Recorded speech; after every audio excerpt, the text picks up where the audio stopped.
Tania Ramírez es hija de Rafael Ramírez Duarte, desaparecido político por el Estado mexicano en 1977. Tania, junto con Pavel, su hermano, y junto con muchos otros jóvenes, fundaron en su momento Hijos México y forman parte también de este comité Eureka. Desde niña, Tania y Pavel y todos estos jóvenes hijos de personas desaparecidas pues han formado parte de esta enorme batalla. Y yo le aprecio mucho a Tania que podamos hablar esta mañana sobre esta medalla a doña Rosario Ibarra de Piedra, que todos sabemos es para ella, pero es para el Comité Eureka y es para todos los que han hecho esta tarea pues fundamental, como digo. Así que Tania, buenos días, bienvenida, gracias por tomarme la llamada. Hola Carmen, muchas gracias. Gracias a ti por darnos este espacio en este momento pues tan emocionante, ¿no? Y tan único. Y quién iba a pensar que con toda la historia y la trayectoria de doña Rosario y de las doñas llegaría un momento como este. ¿Quién iba a pensar? Pero estamos ahora con esto que desde luego es un mínimo reconocimiento, pues ¿quién lo dijera? Al final de cuentas, desde el propio Estado mexicano, porque el Senado de la República es parte del Estado mexicano y el Senado de la República ha determinado que doña Rosario Ibarra debe ser la medalla Belisario Domínguez, que nos evoca a este otro grandísimo personaje, gran personaje de la historia de México, don Belisario Domínguez. Momento único, y quién lo hubiera pensado. ¿Qué pasa por tu cabeza, Tania? Sí, pues mucho la emoción, el cariño, el recuerdo pues hasta de la infancia de la doña, que se cruza con el propio recuerdo de mi abuela y de todas las demás doñas, pero cruza también por mi cabeza la pregunta de ¿qué sucede con esta medalla? Se la cuelga doña Rosario al pecho junto al camafeo de Jesús, de quien seguimos sin saber dónde está. Entonces, creo que es muy importante que en este momento en el que se le da relevancia a esta lucha, pues se recuerde que sigue existiendo ahí un reclamo de verdad y de justicia que no pueden ser, por supuesto, ni callados ni minimizados con un reconocimiento como este, ¿no? Que por supuesto que es digno, que por supuesto que es bien merecido. Las doñas, lo decía Jesús Rodríguez en su presentación en el Senado, ¿no? Se merecerían todas las medallas del mundo, aun cuando el único premio que se les podría dar y que les gustaría recibir es el que no han tenido, que es saber qué pasa con sus hijos y con sus familiares, ¿no? Creo que también es importante, pues sí, pensar que nadie quiere un premio por esto, ¿no? Yo recuerdo cuando nos daban el Premio Nacional de la Juventud a mi hermano y a mí, Cedillo, en aquel momento, le dijimos, se lo cambiamos en cualquier momento y con mucho gusto por noticias sobre nuestro papá, ¿no? Entonces, es importante que no reduzcamos el reconocimiento a un reconocimiento que se quede deshistorizado, que sepa a cierre, que sepa clausura. Es muy importante que se sepa que estas doñas van a seguir dando la lucha, ¿no? Y creo que también es muy importante que se sepa y que se recuerde que si bien ese primer momento de angustia y de soledad que viven todas las madres en ese entonces y las actuales cuando se les desaparece un hijo, también es cierto que afortunadamente no estuvieron solas, ¿no? Y doña Rosario estuvo acompañada desde pues, el doctor Piedra, que se hizo cargo de su familia en Monterrey cuando doña Rosario se vino a la Ciudad de México pues, a emprender la lucha política más activa, hasta una Claudia, ¿no? Que está en este momento acompañando y cuidando de doña Rosario, Carlos, al que le debemos buena parte del acervo fotográfico de Eureka, y pues que ellos también extrañan a su hermano, ¿no? Y sí quieren saber dónde está. Y en este acompañamiento no nada más están las familias, sino pues todas las demás doñas, ¿no? Están detrás de cada uno de los logros de doña Rosario, Celia, Lichita, Elisa, Delia, Reina, Mati, Esperancita, Chuyita, algunas de ellas que ya se fueron sin haber sabido más de sus hijos y que bueno, esperaríamos que la comisión del Belisario Domínguez esté considerando pues por lo menos invitarlas, tenerlas cerca en este evento tan importante que va a suceder, ¿no? Ellas más las hermanas, Ofelia, Bricia, Isela, muchas más, las esposas, etcétera, ¿no?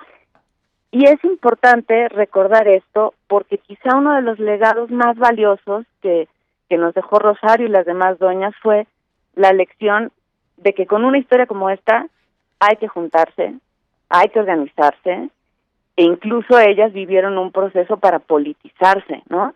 Construyeron su propia mirada de la historia de sus hijos, por qué sí los consideraban jóvenes valientes.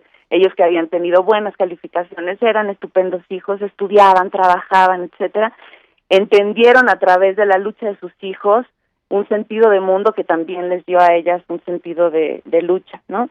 Y pues sí, sin duda, doña Rosario es un ser excepcional, luminoso, ejemplar, adorado y entrañado, pero me parece que la lectura que tenemos que hacer como esto de sociedad, digamos en términos de sociedad, es que los sujetos también somos sociales y políticos, y doña Rosario es un gran ejemplo de eso, ¿no?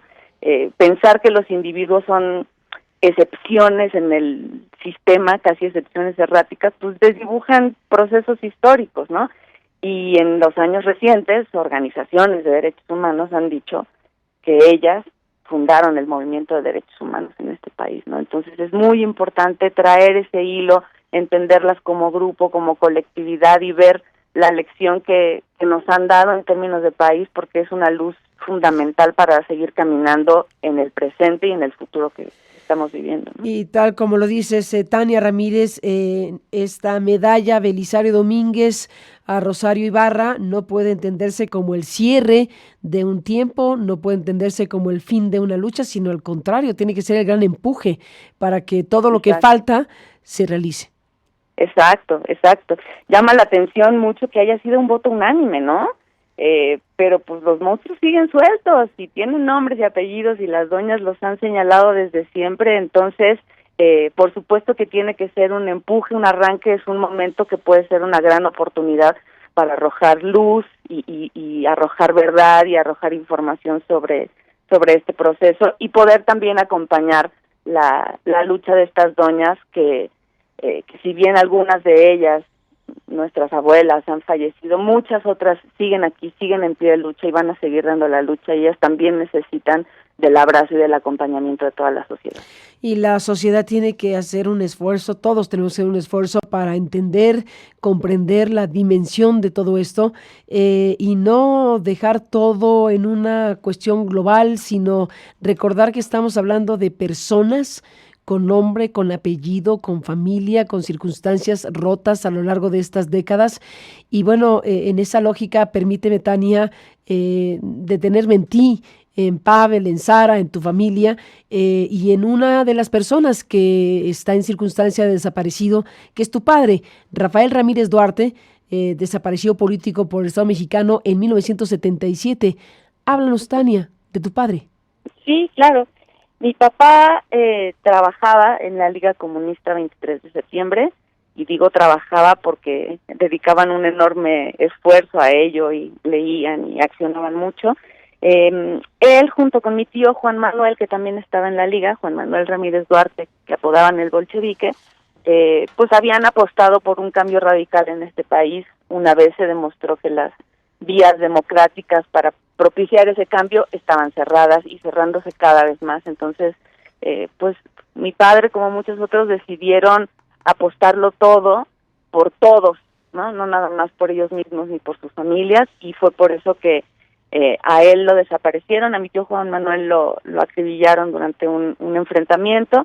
A mi papá lo desaparecen cuando mi hermano tenía 11 meses de edad, yo estaba de 5 meses en el vientre de mi mamá, ella se tuvo que esconder porque recibimos amenazas de muerte, etcétera, y pues desde un primer momento crecí con una foto grandota de mi papá en nuestro cuarto, crecí con una figura ejemplar que creo que hasta el día de hoy espero sigue pues inspirando mis decisiones y orientando mi camino, y también tuve el enorme privilegio de crecer entre las piernas y las rodillas de esas doñas en sus primeras manifestaciones, en sus huelgas, cuando se encadenaban enfrente de catedral y en el Zócalo, cuando les gritaban locas. Me acuerdo perfectamente de una vez que eso sucedió y yo era muy chiquita y no podía entender cómo alguien les gritaba locas en mitad del dolor que vivían.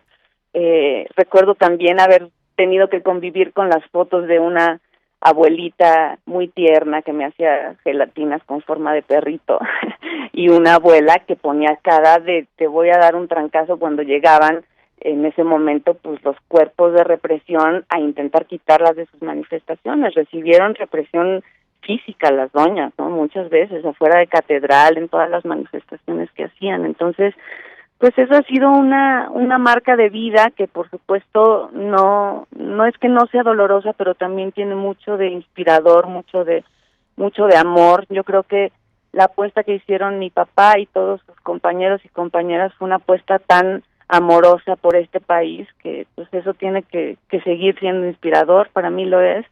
Y después haber visto cómo las doñas se convirtieron en ese gran motor de dignidad, de esperanza, de valentía, de no cejar en su exigencia de justicia y de verdad, y de tampoco cejar en su esperanza de que podían ver con vida hasta el último día de sus vidas a sus hijos, pues ha sido muy aleccionador y muy esperanzador, la verdad.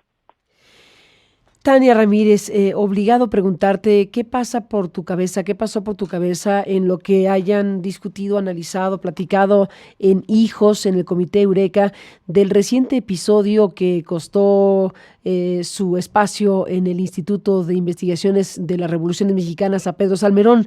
Esto que nos mostró me parece muy claramente cuán sensible está esa herida, cuán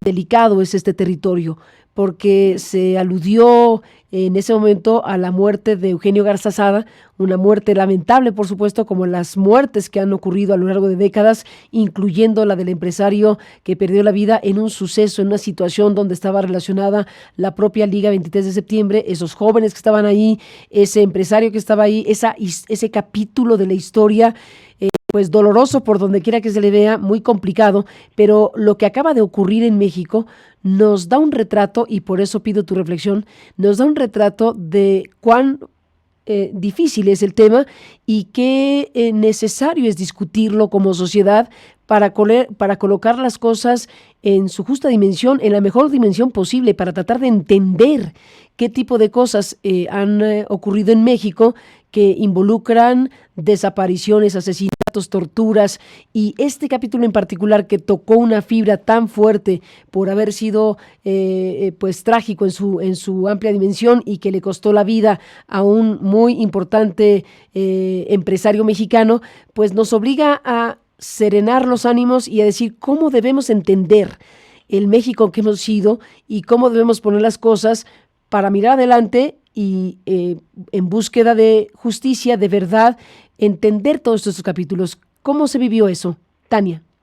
Pues es que sí es fundamental que en este momento arrojemos luz, investigación y verdad sobre los procesos y no nada más sobre los microhechos o los tweets, ¿no? O sea, es muy importante poder comprender todo lo que sucedía en aquel entonces, en qué contexto se desarrollaban los trabajos de estos jóvenes, por qué tomaron las decisiones que tomaron, porque si no lo hacemos así, se puede caer en la simple calificación de si eran o guerrilleros o jóvenes valientes o criminales. O sea, esos adjetivos rápidos no ayudan nada a comprender pues eso, un pedazo fundamental de la historia reciente, ¿no? Y también cuando lo comentábamos y los vivíamos, dijimos, pues es que también nos están enviando señales muy contradictorias. O sea, ayer mismo el presidente reconocía en Guerrero el aporte de Genaro Vázquez y de Lucio Cabañas. Sin embargo, si se habla de otros jóvenes valientes en esos términos, le cuesta el trabajo a una persona. O sea, se están enviando mensajes contradictorios y por eso es fundamental tomarse con toda la seriedad del momento, como lo decías ahora, apostar por una transformación tiene que ver con tomarse con toda la seriedad una revisión exhaustiva del pasado en términos de esclarecimiento, en términos de verdad y en términos de justicia, ¿no? No nada más de verdad para conocer la historia y hacer libros y que los académicos hagan sus tesis sobre esto, sino en términos de ir arando el camino a una justicia que hoy por hoy no se ha sentado en este país sobre este hecho, ¿no? A nosotros en Hijos siempre nos ha dado mucho orgullo decir que reivindicamos la lucha de nuestros padres, ¿no? La apuesta que ellos hicieron fue una apuesta valerosa, cuando hacían expropiaciones, pues había una ideología detrás de eso, ¿no? No eran gavilleros, no eran rateros, verdaderamente querían desmontar el poder económico de algunos para repartirlo con los otros. Cuando alguna vez se realizaron secuestros, lo hacían forzados porque habían tomado presos políticos a sus compañeros y lo hacían para hacer una especie de intercambio, etcétera.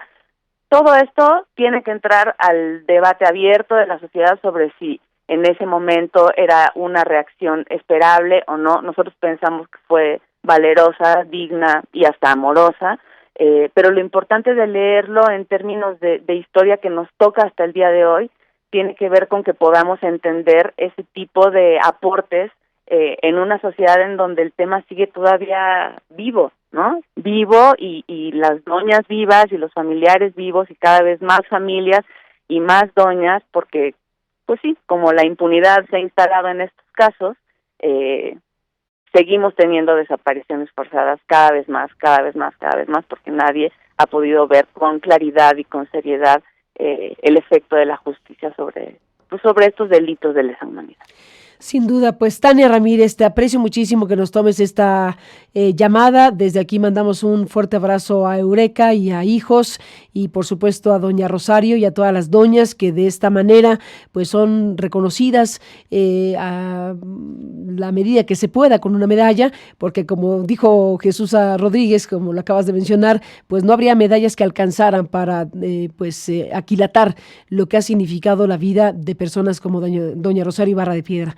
Te agradezco mucho, Tania, que estés aquí y sigamos hablando, si te parece.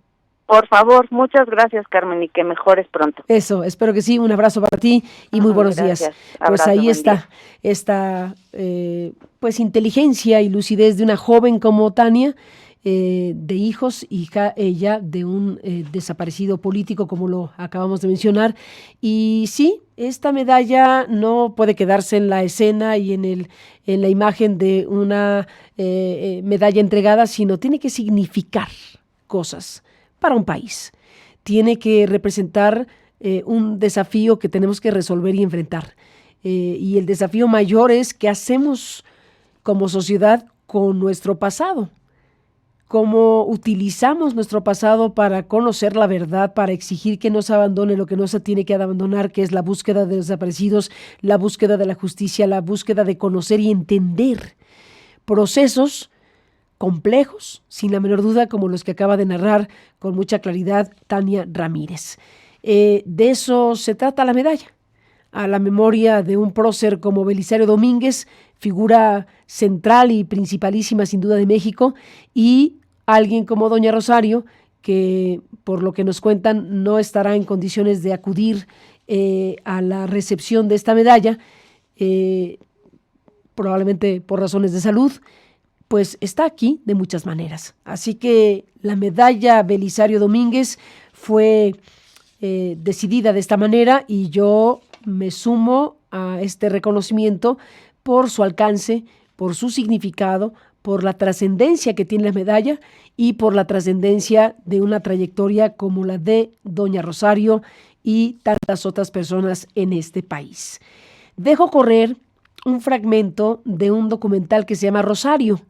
Lo dirigió Shula Ehrenberg. Tuvimos oportunidad de conversar con Shula en su momento cuando se estrenó este documental en 2013 y Shula Ehrenberg pues logró retratar de una muy buena manera esto a través de la producción de FOPROCINE, que es el Fondo para la Producción Cinematográfica de Calidad, IMCINE, y bueno, pues Shula Ehrenberg hizo esta tarea de investigación y mostró de esta manera a este personaje en este documental que tituló simplemente Rosario.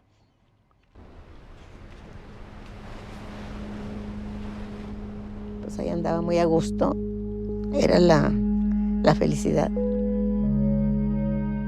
Son los dos Jesuses, los Jesucitos. Fui niña feliz, joven feliz, casada feliz, hasta que me llegó el zarpazo de la represión, cuando me quitaron un hijo y empecé a ser la madre de un desaparecido. Andaba yendo a la Procuraduría General de la República, a la Secretaría de Gobernación, la Presidencia. Fui a denunciar a Amnistía Internacional, a Londres, Fui 18 veces a Naciones Unidas. Hicieron nada. Tengo un problema muy grave de una violación de derechos humanos. Y yo sé que la señora entiende esos problemas. Pues es mi trabajo también. Un buen lugarcito donde pararnos para acá enfrente, ¿no? Buen lugarcito donde pararse enfrente. 39 veces hablé con Echeverría. Donde quiera que andaba me le aparecía y me le aparecía. Es un hecho ilegal que un civil esté en un campo militar, pero es doblemente ilegal, triplemente ilegal, infinitesimalmente ilegal que esté en un sótano secuestrado en una cárcel clandestina. Tenemos la culpa todos los apáticos de este país que no han luchado contra ese crimen de lesa humanidad que es la desaparición forzada. Es parte del oficio de ser madre. Le di la vida, tengo la obligación de preservársela, de salvarlo, de traerlo hacia el afecto, de devolverle, como decía una compañera por ahí, todos los soles que les han robado.